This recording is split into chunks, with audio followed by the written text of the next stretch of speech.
Anyway, what I wanted to do today is tell you a little bit about AI2, as we call ourselves, and then talk to you about a grand challenge for academic research, one that DARPA recently announced a program in. And Dave Gunning, who's the outstanding program manager there, had a great line. He said, this problem is bigger than any of us. So it's not like, oh, well, DARPA is working on common sense in AI, problem solved, mission accomplished, very far from that. But let me start off by really expressing my appreciation for 21 years of continuous support from ONR, from when I started as a what they called baby assistant professor. I still remember going to receive my first paycheck, which was by hand, and literally the secretary would not give it to me. He said, "You're not Professor Etzioni." I'm like, well, let me show you my ID. And all the way through 2013, and you can see that initially the work was on software agent. There was some Navy application work in 96, 97 with intelligent oceanographic agents, and then we moved into natural language interfaces, more recently open information extraction. And the last grant I had was on learning common sense knowledge from information extraction, and I'm very proud of the fact that that's work that's was fairly visionary, leading it to some of what we're talking about today, this problem of imbuing machines with common sense. I want to highlight a number of my program managers, but Behzad, I don't know if you know, has been here for 18 years. So a lot of this is particularly thank you to you for the dedicated support. And I do want to mention Paul Allen. He really a great man and a great supporter of science, not just in computer science, also in brain science, cell science. Very soon there's going to be announced work in other areas, and so we are really at AI2 building his legacy. So quickly, AI2, it's a nonprofit research institute founded in 2014. We're now 100 plus researchers and engineers in Seattle, also some new offices in Irvine, California, and Tel Aviv, Israel. One unique thing about the Institute is that we have researchers and engineers working very closely together. So relative to the typical university project, we're able to produce various artifacts that people can actually use, both as open source and as publicly available services. Hopefully I'll be able to, if the internet gods are kind and the firewall is kind of be able to demonstrate to you quickly some of these aspects. One of our, quote, secret weapons for success is that we're located geographically about 5 minutes from the University of Washington, which has one of the top computer science departments and AI groups in the world. And so these are, all these good folks are working at AI2, and I think most, if not all of them, are funded by some ONR program or other. What we do is we have folks share their time, roughly 50-50 between academia and AI2. It's made easier by the fact that we're a nonprofit, so IP concerns are less important. We're not trying to make money. I do think this 50-50 model is very important because what you see corporations like Facebook doing is creating an 80-20 model, and that's much more of a fig leaf. If you're 80-20, 80% at Facebook, you're really spending most of your time at Facebook, most of your energy, and the university becomes much more of a feeder program into Facebook. And that's a challenge, right? If the very best people in AI work for for-profit corporations, how do we keep the ecosystem going? And this is a subject of concern and discussion at universities all the time now. On the other hand, you might say, well, gosh, let's just have the traditional model. Let's have professors be professors and not have them work in industry at all. And the problem is that the supply and demand in AI has gotten to the point where your academic salary can be a very small fraction of what you could make at a corporation, right? So we need to strike some balance. I was fortunate to be able to do some startups as an academic, and so I felt like I could send my kids to college. Again, we could have a whole discussion around this. I'm just highlighting this as an issue, and I feel that AI2 is a leader in striking a reasonable balance there that preserves academia and so on. In terms of research, we're very proud of our publication rate. These are all in top venues like CVPR and ACL. All these papers are available on our website. And so we, as a nonprofit, publish extensively. Let me give you a quick sense of how the Institute is designed in terms of different projects. And then, as I mentioned, I'll delve into our project on common sense. So at the lowest level, we have a technology called Beaker that we're on the verge of releasing publicly. What Beaker does is it makes it easy to run experiments in the cloud and make those experiments reproducible. We have experiment objects that are URL addressable, and that makes it very handy to share results with other people. And of course, you know, many of us, when we do a ton of experiments, and AI is very much this iterative process where you change something, let's try this, okay, let's change the data set, let's change the parameter. And when you do that, it's easy to lose track of, wait a minute, so which data set is this, which experiment was that, and get lost amongst your own stuff. And so instead of using a spreadsheet to try and manage all that, this infrastructure does that automatically for you. I like to say that reproducibility starts at home. I should be able to reproduce an experiment I ran 6 months ago, which is surprisingly difficult. On top of this software platform, we have two platforms. One is AllenNLP, which is an open source platform for natural language processing research. I'll describe that in more detail in a second. We also have, led by Ali Farhadi, our vision and reasoning and perception group. They release their results mainly via publications.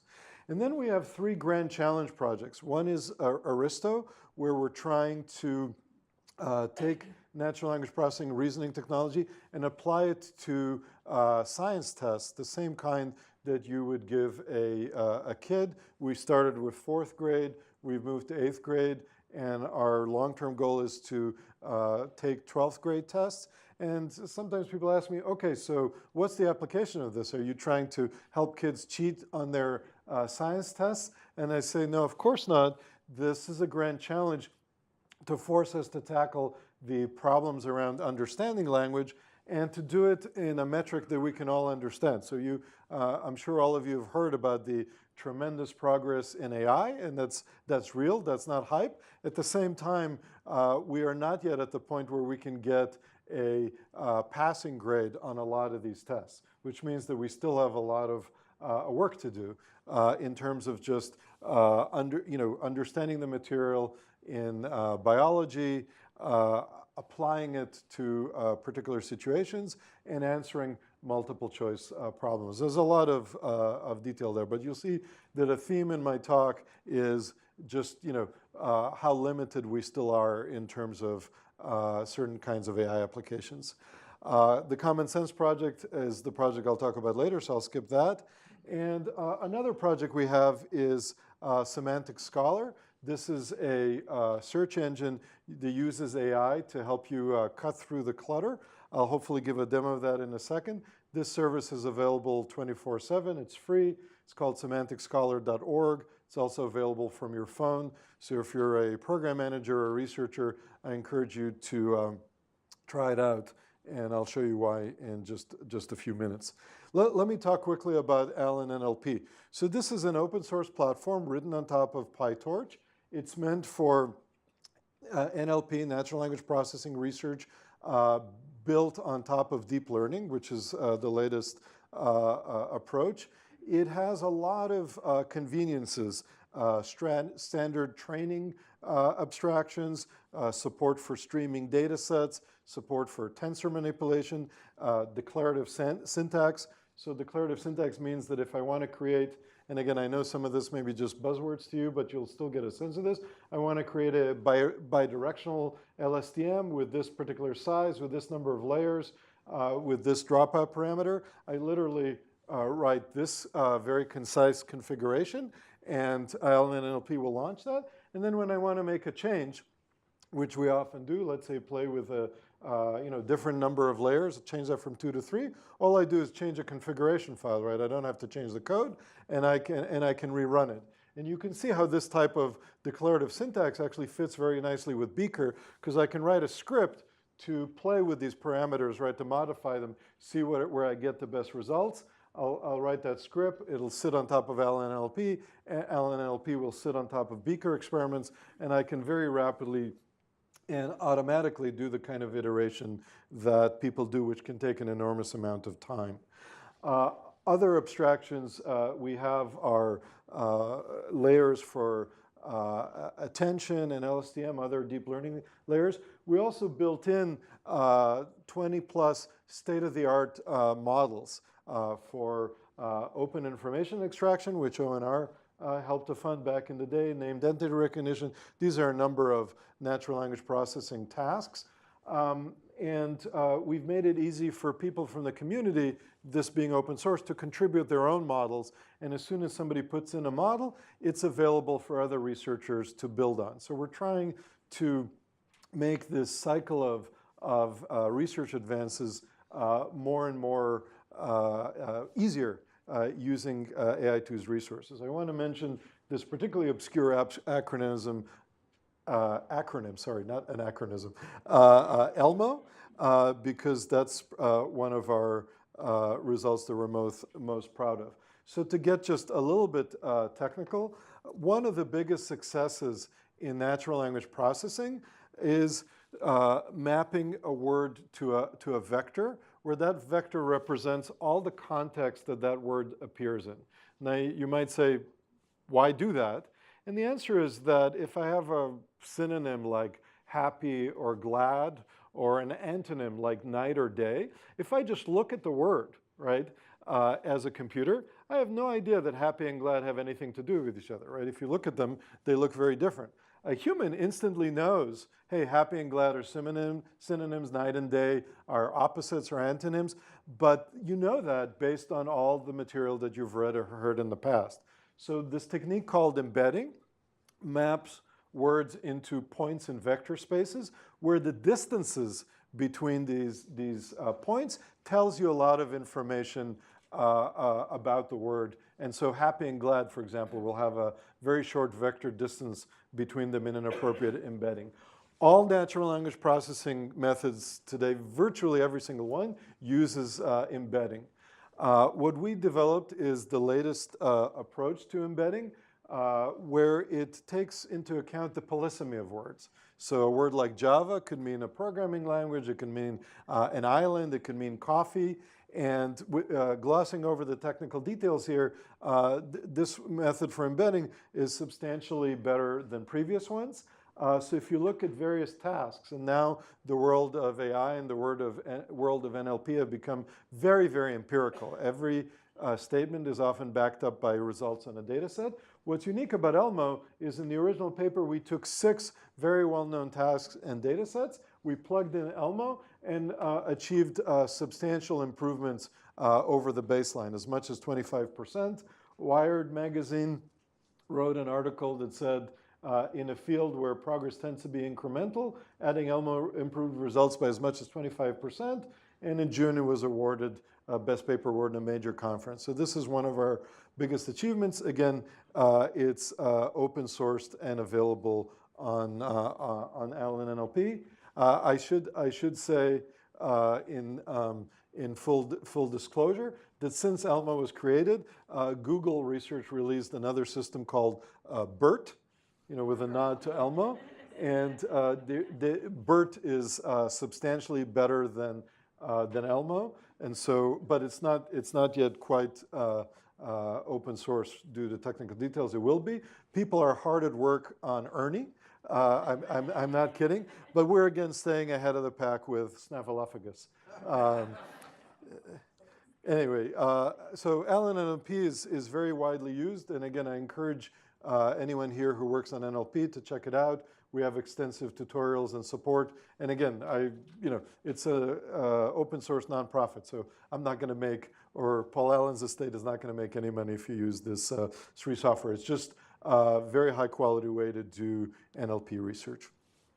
Let me quickly mention Semantic Scholar. Semantic Scholar deals with information overload. I think every researcher or program manager here, or even if you're just a research aficionado, you know that the number of papers is just increasing massively. I call this the Moore's Law of scientific publications. It's doubling every few years. This is across disciplines, but we found that actually the number of AI papers on arXiv, the preprint server, is doubling every 18 months. So it's literally a Moore's Law. Nobody can keep up, and so we need better scientific search engines. So let me pause here and show you Semantic Scholar. Before I start, I'm curious, anybody heard of Semantic Scholar before today? Oh, good, several. And how many people have actually used it a bunch of times? First of all, I'm glad that some people do. We don't have a marketing budget. I'm the marketing coordinator for Semantic Scholar, but I do really want to show this to you. Let me just, easiest will be go here, type semanticscholar.org. And so this is what it looks like. It covers biomedicine and computer science. We're going to extend it actually to all the sciences. Let me type in Ali Farhadi, my friend and colleague, and let's look, for example, okay, the second result, and there's just a ton of information here about citation velocity, which is the average rate of citations recently, right? Typical citation metrics will, if a paper is 20 years old, it'll have garnered more citations, it'll be near the top. We look at metrics like the citation rate more recently to put kind of more recent papers up in the top. But if I click on the paper page, you see some of our pride and joy.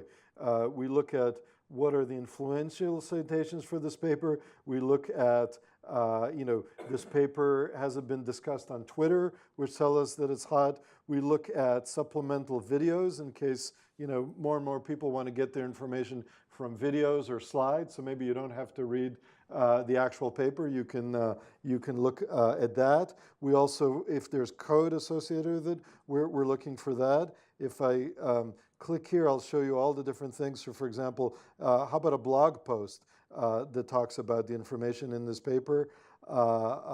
If I look at the citations for this paper, I can quickly see, okay, here's what people said about this paper. So I can decide whether I wanted this look at the follow-on citation.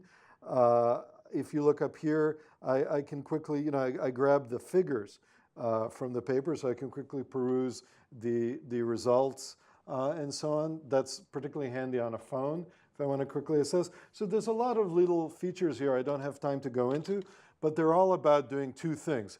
Help you decide, do I want to read this paper or not? And help you avoid reading the paper if you don't have to. Which again, this is no shame, right? There's just too many papers. If you think about it, the number of papers even the most diligent grad student is going to read in his or her lifetime is limited.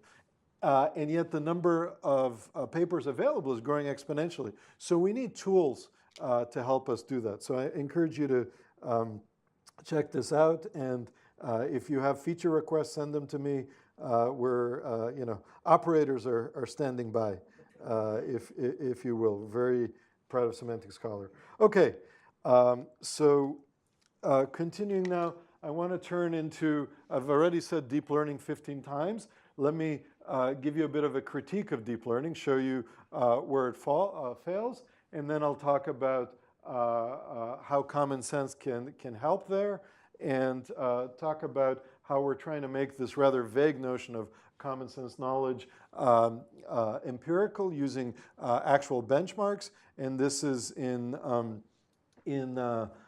collaboration with DARPA, with their recent program. I'll try not to go on too long, so I also want to leave time for questions. I have until 12?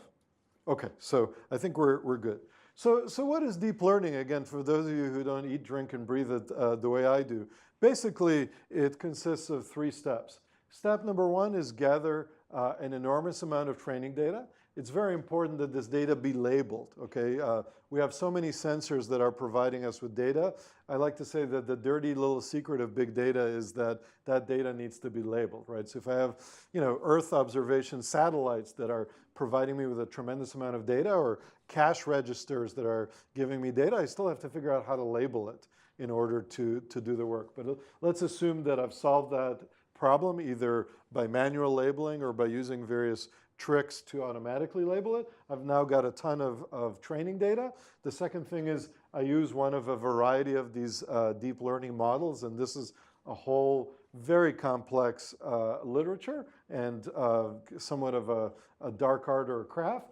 But the remarkable thing, and this has been, it started out in computer vision, but now we see this really in every facet of AI, virtually every facet of AI, we observe impressive gains. And this is a wonderful way to publish papers. And so you see a huge increase in academic conferences. You see a huge increase in number of papers submitted where they follow this recipe. They get impressive gains. And again, we could have a whole long conversations about why that happens, but this really does work. Okay, it works, but. And the but is that these programs also make a lot of mistakes. They're what's called brittle. And they make mistakes that are sometimes staggering to the human mind. So how could this possibly be? So look, for example, at a recent state-of-the-art vision algorithm that looks at this image, applies its feature generator. And if you can see, it's a little bit small and a little bit fuzzy, but you can kind of see a car here, right? And so indeed, the image recognition algorithm detects a car. The problem is that this image came from here, right? So it's completely ignoring the context. So while the local visual signal, it kind of looks like a car, we're quite certain that it's not a car, and so on. And so that's the kind of mistakes that are made. Often you can change a single pixel in an image, and this has again been documented in papers. A single pixel change can result in a mistake from the vision algorithm. So these algorithms really not very robust, which, by the way, if you're designing a weapon system, is something to keep in mind. It's not just these obscure examples. Here's, again, to just give you a sense, here are various examples of images that are basically noise of a certain sort. And the vision algorithm said this is a cheetah, this is a jackfruit, this is a centipede, this is a baseball, this is an electric guitar. And you can sort of see some kind of, electric guitarness here, but right, it's highly problematic. This doesn't just extend to vision. So this is snapshots. Again, in the interest of time, I just took the snapshots. But this is from our AllenNLP demo of reading comprehension. You can go and try this demo on the web. We allow you to put in any paragraph you want here and then ask any question you want here. And since the screen's a little bit small, I'll just quickly describe. The paragraph says things like, The Matrix is a 1999 science fiction movie. It starred these people. It depicts a dystopian future about the Matrix. There's a computer programmer called Neo, et cetera, et cetera. I'm assuming most of you are familiar with the Matrix. And then if you ask questions like, who stars in the Matrix? It'll highlight the people that are in there. So this is called machine comprehension. It's really more of a highlighting task. Find the text span in the paragraph that provides the answer. But, and by the way, the beauty of all of our NLP demos, even if you're not a coder, if you go and play with them, we have more than 10, you can quickly see the state of the art. You'll type in a simple sentence, it'll work well. Type in another sentence and it'll break. And then if you're Bezad, you can send that to one of your researchers and say, hey, can you solve this? But so who stars in the Matrix? It gets it right. If you ask it, what is Neo's profession? It'll highlight computer programmer. Okay, so it's not just literally grabbing things. It can realize that computer programmer is a profession. And it does that, by the way, with embedding type of techniques, right? Computer programmer and profession are close in some vector space. If you ask, what is the machine's goal? Okay, you can even get at that. The answer that's highlighted here is to subdue the human population. So at this point, if you stopped, you would be blown away. You're like, wow, reading comprehension is solved. And there were news announcements about this data set, which is called SQUAD, saying that machines have achieved human-level reading comprehension. But A, they didn't realize that this is just highlighting. There's a lot more to reading comprehension, just highlighting a span of text. But also, they didn't ask the right questions. You really want to be careful to kick the tires on these things. So I asked, who is Neo fighting? Answer, computer programmer, okay? So all of a sudden you say, wait a minute. It doesn't actually understand things at all, right? The mode of misunderstanding is not like a human. When it makes a mistake, it'll be sudden, it'll be radical, and it'll make no sense to a human. And again, I won't show you the, we show some of the weights to try and understand what's going on. I ask it, how many actors star in the Matrix? And in this case, it gives a more understandable answer. It says 1999, because it knows that a how many question is looking for a number. So it found the number in there. But it has no notion that this is the wrong thing. So again, my summary of AI's successes, they're real, but proceed with caution. The first questions I showed you were amazing. The second ones, not so much. So this is by way of motivation. So why do AI systems need common sense? The first one, which I've talked about, is this resilience to errors, right? If you had more common sense, you would realize that some of those answers make no sense. A second one, which I alluded to implicitly, is you do need these large labeled data sets. And there are many situations, particularly situations that can involve, imagine a medical data set, right, where labeled data about a drug is hard won through clinical trials. So people have to die to label your data is the bottom line. And so we would really like to be able to learn from fewer training examples. There's other situations, right? Take, seismic events, right? The number of, quote, positive examples, meaning a major earthquake, is limited. And so that limits our ability to apply deep learning to seismology. And there are many other situations where we'd like to be more efficient with the data. Often we can't explain what's going on. So again, I like to give medical examples, but you can think of very easy examples where explanations and transparency would be essential in a naval context, right? What if the machine gives a conclusion that's surprising? You know it's trained on a ton of data, it's very statistically valid, but should I really believe in this very surprising conclusion? So the example I like to give is, I go in front of one of these AI doctors and it says, Oren, we need to remove your kidney. And I'm like, wait, why? What? I just had a stomach ache. They say, sorry, we're really into surgery now. The statistics show we need to remove your kidney. And that's no explanation, right? That's a very uncomfortable thing.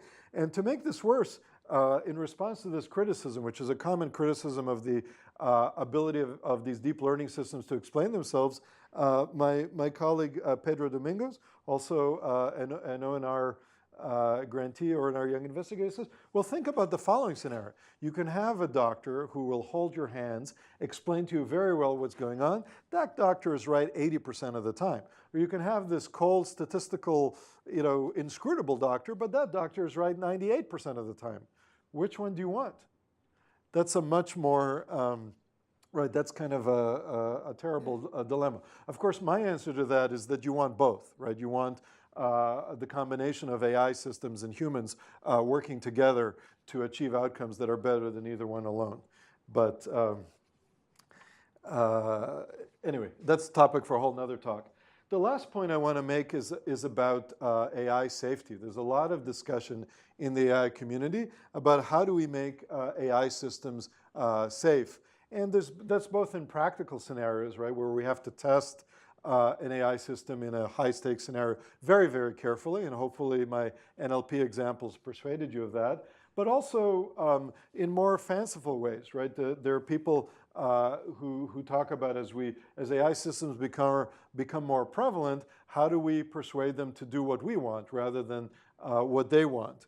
And I think that a key aspect of this is common sense, understanding what's harmful and what's not. So again, back in the days where I was doing the software robot research, one of the scenarios that we were working on was having a softbot control your machine and telling it to reduce your disk utilization by 20%.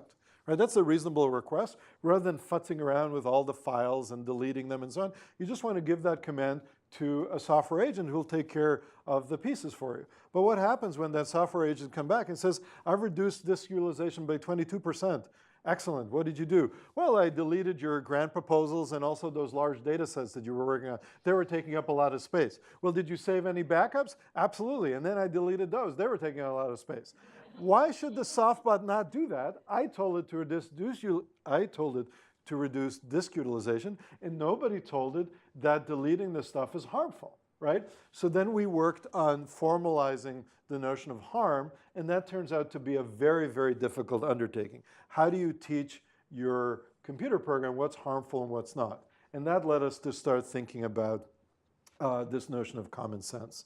So what is common sense? You know, there's logical definitions, although this one from John McCarthy is kind of tongue-in-cheek. Basically, it says what I think we still say today is this is the sort of thing, common sense is the sort of thing that everybody knows, right? If a 10-year-old and us and people in other countries, if we all generally agree that this basketball is much more likely to fit through this doorway than this elephant or than a 747, jumbo jet, if we agree that if I put my socks in the drawer that they'll still be there tomorrow, et cetera, et cetera. All those sorts of things are just very, very basic facts, very, very basic judgments that we have as a result of just living in the world. We just accumulate them automatically and somewhat mysteriously, and computers don't.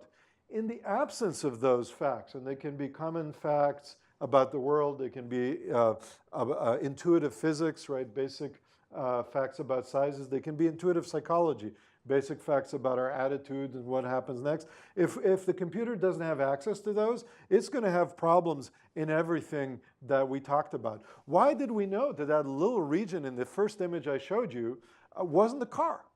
Well, it was in the water, it was smaller than a duck, et cetera, et cetera. But what is that? That's common sense. So our systems are never going to be robust, never going to be as successful as we like unless we figure out how to imbue levels of common sense in the system. So that's the motivation for this project. Again, lots of examples of common sense assertions just to show you how much you know, how much a 10-year-old knows, and how much the computer doesn't. Baths add humidity to the air. Belt buckles are often magnetic. There's just millions and possibly billions of these things. Actually, we don't know how many of these assertions there are. It's not just assertions. It can be our ability to complete a little story. So let me just read. This is one from our data sets. On the stage, a woman takes a seat at the piano. What is she about to do? Is she about to smile as someone else plays the music? Is she nervously setting her fingers on the keys as she's about to play? Et cetera, et cetera. Again, there's just so much of this, and computers don't have access to it today. So I really should recognize Doug Lenat, famous researcher who's been working on this problem as part of the Psych project since 1984. How many people have heard of the Psych project here? Okay, most people who are conversant with AI have heard of it. How many people have used the results of Psych?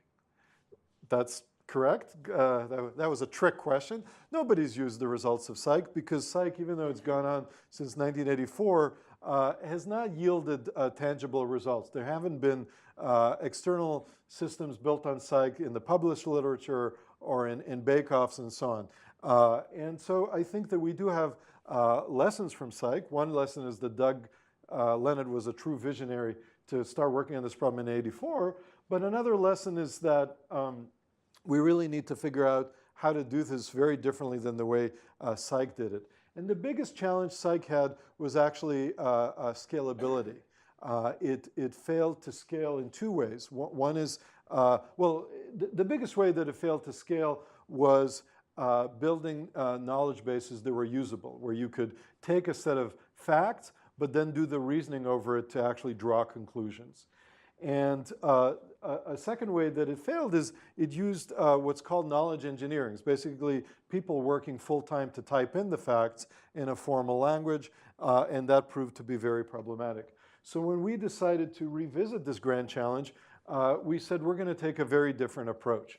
First of all, we're going to use modern techniques, machine vision, modern natural language processing, crowdsourcing, to make the input of information more scalable. And secondly, we're going to take this empirical approach, which again is the core of AI today. And we're going to say, if you're going to build these common sense systems, let's make sure that we have a metric for evaluation, right? Psych was never evaluated by a downstream task with a data set, and that was really a huge problem. So we said, let's build common sense, but start with a very empirical approach.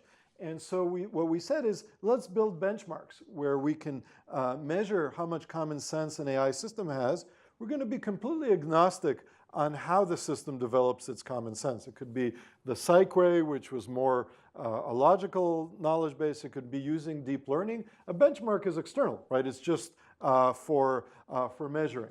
And here we use AI2's infrastructure. We have, again, you can check out these leaderboards at leaderboard.allnai.org, also accessible from our website. And we enable automatically evaluating the performance of a program on a wide variety of data sets. And this is core to DARPA's new Common Sense initiative.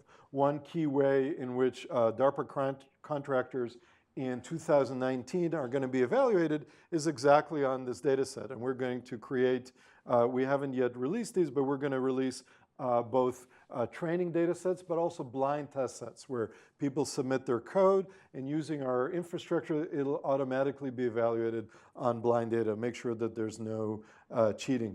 I just want to give you examples of some of these questions because they're very telling. They're kind of tantalizing. Yeah, we'd really like a machine to do this. We can do this. And then if you think about it, you can't think of a machine program that does. So a simple question in kind of the science domain is, what's the property of a mineral that can be determined just by looking at it? Its luster, its mass, its weight, or its hardness? Simple question.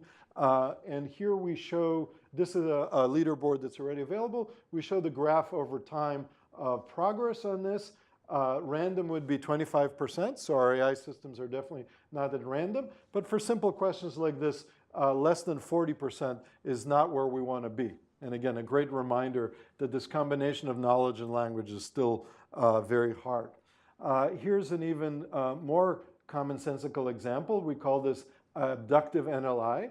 We show a beginning event, Gina was hungry. We show an ending event, Gina got dehydrated. And we asked, okay, what happened in the interval between her being hungry and her being dehydrated? And we give different possible explanations. The machine has to choose between Gina ate a balanced meal and Gina ate a lot of salty food. And again, that kind of reasoning is very natural for people. No machine can do this type of data very well. Let me just show one more example. Often you can figure out the answers to these questions from kind of mindless statistics over context. So this data set tries to take objects and put them in an unfamiliar context to force to see whether you really understand what's going on.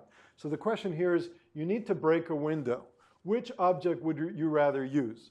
Books, a giant teddy bear, a beanbag, or a metal stool, right? None of these objects appear usually in the context of breaking a window, but if you understand what's going on, you know that the answer is, of course, a metal stool, and so on and so on. So this is a huge push that we're making. While these leaderboards are available as part of the DARPA program, they're also available to anybody at ONR or anybody in the world to measure their performance and publicly show it. And by the way, you know, we have provisions for people who don't necessarily want to share their code, right? So if your code is proprietary, but you want to measure yourself, we can support that scenario as well. Our own research project on common sense, which is called Mosaic, is led by Professor Yejin Choi. Again, she shares her time between UW at AI2, and she's tackling the full gamut, not just how do you acquire common sense, but how do you acquire, represent, reason with it, and apply it to downstream tasks. This project was just recently started, so we have a ways to go, but this little animation represents our optimism about the work. So let me talk about the acquisition part, because that's the part that's been most, has received most work to date. So as I mentioned, Sykes' approach was this manual knowledge engineering, and we're looking at 4 scalable approaches. One is from crowds, like Amazon Mechanical Turk, from text, can use natural language processing to acquire common sense, from images and videos, and also from simulations. Again, because of time, I won't be able to go through all of that, but let me just show you a few quick examples so you get the flavor of what's going on. Let's say we see the statement X through Y, you know, the boy threw the ball, the girl threw the ball. What's interesting about that is that we can infer some interesting things pretty reliably just from that statement. We can infer that X is bigger than Y, right? The girl is bigger than the tennis ball. We can infer that X weighs more than Y. You know, the man is bigger than the ball. We can infer that the ball will be moving faster than whoever threw it, right? So these various things, as we process sentences from various sources, we can start to understand things about the world pretty reliably. And this is covered in an ACL paper. It turns out that there's something really interesting called reporting bias, and that's the fact that often there are things that are hardly ever or basically never said in text. And one of them is information about size, right? You don't usually see a sentence that says a cat is smaller than a house. Well, it turns out that vision is great for figuring out sizes. We often see images of things together. Here is a cat sitting in a windowsill, right? So we can understand the relative size of the cat and the windowsill. And we might see the windowsill in another context associated with a house. And so we can use transitivity to figure out cat smaller than a window smaller than a house, and so the cat's smaller than a house. And again, this is a paper we published in 2016 that shows how we can analyze images to figure out size information in a pretty robust way. And most important, it's fully automated, right? So we don't have to rely on manual knowledge engineering. Pardon me. Crowd work is very common now in AI research. It's a particularly good fit for eliciting common sense because I think of crowd work as like the old joke when they asked, I forget which robber it was, maybe Jesse James, you know, why do you rob the banks? And he said, that's where the money is. So people ask me, why do you go to crowd workers for common sense? Because they've got it. Right? We're actually committed to paying crowd workers an ethical wage, but even with that, it's so easy for them to give us common sense facts because they don't have to think very hard to do that. So we can very efficiently mine common sense information from crowds and then in turn use that to build large common sense data structures and also to generalize from that, to learn. So we're building a common sense graph. And this is from a paper of Yejin Choi and her team that's about to appear in AAAI 2019. And actually, since I made the slide, they've already added another 200,000 if-then rules. So we're starting to go from beyond facts to little rules, such as if somebody calls somebody else on the phone, the person who's called may feel surprised. He may wonder who's calling. Et cetera, et cetera. This is the kind of little knowledge of everyday situations that we have and machines don't. We're able to elicit that from crowd workers and start to build resources, massive resources that contain this information. The beauty of these resources, again, unlike Psych, we make them publicly available. Everything we do is available to the public, and at least as soon as the paper is published, so very soon. And B, we then subject them to empirical tests. We don't say, look, we have a lot of bits here. Life is good. We say, okay, now let's take these bits and let's run these data sets and measure what the performance is. And if you have a better algorithm or a better data set. MIT has something called ConceptNet. We can now measure them side by side in terms of their performance empirically. Let me, in the interest of time, skip this case study. I just want to leave time for question and discussion. The point of this case study is to show that we've also figured out how to embed common sense directly into deep learning methods. Basically, so if you look at common sense axioms, we can basically put them into the loss function in the neural network, and the optimization will become, quote, common sense aware. And this is from an ELMO paper that we recently published. Again, I like these numbers because they show, so these blue lines are deep learning methods. These are deep learning methods that are common sense aware. So you can see this is a substantial boost in performance. On the other hand, if you zoom in, I have to confess that I use the famous academic trick of playing with the scale. So the scale here, instead of from 0 to 100, goes from 33% to 58%. So these results, while statistically significant, are bigger than they appear. We still have a long ways to go in terms of understanding simple paragraphs about photosynthesis, which was what I was showing you earlier. So non-trivial achievements, long way to go in this area. So I want to conclude with a statement that John McCarthy made in 1983. He said, common sense facts and methods are only very partially understood today, and extending this understanding is the key problem facing artificial intelligence. I think today we have a lot of key problems, but this is still one of the most important ones. And the interesting thing about it is that, as I tried to show you with vision and with NLP, and I could show you other examples, and we talked about AI safety, it's kind of this, common sense is kind of this ineffable stuff that's around all these algorithms, that's needed by them. And so I finally hit on a metaphor. I want to say that common sense is the dark matter of AI. It's everywhere, but we don't always know how to get at it and how to use it. Thank you very much for your kind attention.